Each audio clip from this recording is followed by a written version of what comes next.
Hello guys, good afternoon. For this video, check naman natin yung order ni Sir Joselito ng Cainta Rizal. So, itong unit niya is JG M4CQB. So, si JG M4CQB is half metal. So, itong part na to, polymer, to is metal. Ayan. Si JG is made in China. Okay, tapos kung mapapansin nyo guys, meron siyang orange cover doon sa barrel. Yung ibang unit kasi, lalo sa mga airsoft, yan yung palatandaan na airsoft yung unit. Cover lang yan guys, kasi may nagtanong kung para saan daw ba to. Parang, ano lang yan, palatandaan lang na airsoft yung unit mo. Okay? So, sa kasama dun sa box, meron siyang stock magazine, merong free BB, cleaning rod, saka meron siyang cover. Ayan, handguard cover siya. Okay. So, yung handguard kasi niya, yan, naka-wrist. Diba? So, meron siyang apat na side. Okay. So, ito, para dito. So, try natin sa bed. So, i-slide lang natin yun dun sa railings hanggang sa mag-lock. Ayan. Okay, so, ganyan na siya. Yung apat na yan, pwede mo siyang lagyan kasi meron na siyang kasamang cover dun sa kanyang box. So, apat yung ganito na kasama. Okay, nang pagtatanggal, ipupush lang natin itong pinaka-lock. Push natin yung lock, then tulak natin siya, pa-slide. Okay, so syempre before natin siya ipapak, no, kailangan natin i-check yung unit. Okay. Adjust natin yung camera para mas ma-check natin na maayos. Ayan. Okay, so M4CQB, itong adjustable yung kanyang bat. Ito, natatanggal yan. So, if ever na gusto mo siyang lagyan ng red dot, pwede mo siyang tanggalin. Iikutin mo lang itong part na to. Hindi matigas. So, yun. Kailangan mo lang ikutin yan. Pag umikot na yan, matatanggal mo na to. Okay. Tapos, ito naman yung kanyang pinaka pangkasa. Ayan. Okay, siyempre ang rifle, meron siyang semi-mode and full auto. Ito yung pinaka-switch selector. Okay, so semi, auto, and safe. Okay.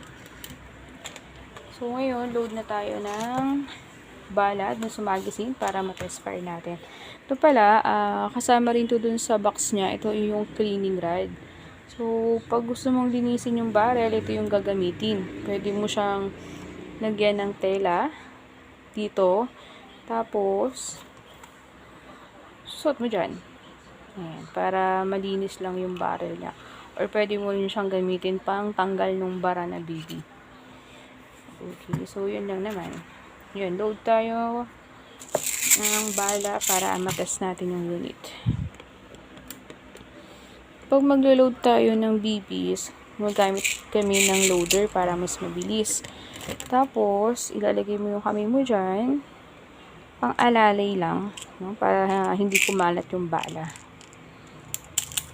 Ayan. Saka pag may BB loader, mas mabilis siyang mag-load. Hindi ka magmamanual ng paisa-isa. Ayan. Okay, then ngayon, maglagay naman tayo ng gas.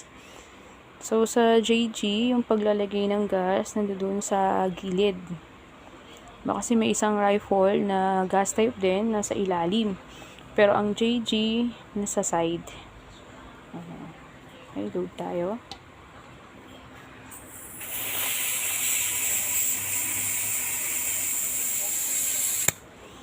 Ayun.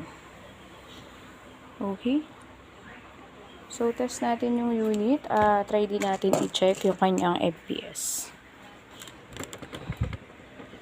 Ito yung ating chrono. Check tayo.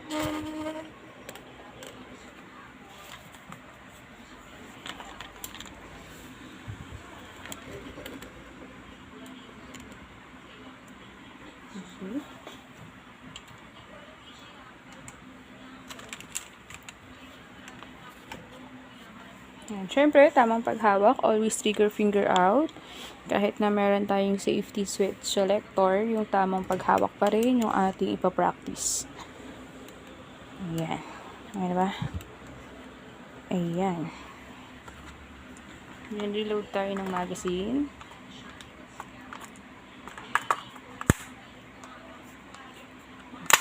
Ayun. Okay, then start muna tayo sa semi-mode para ma-check natin yung kanyang FPS.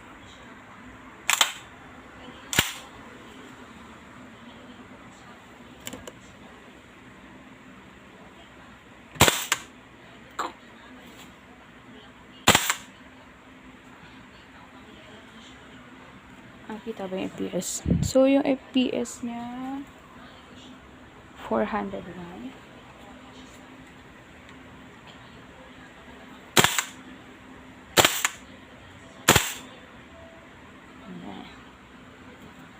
So, nasa 400, tapos naging 390. Okay yan, switch tayo sa full auto para matest natin yung full auto niya.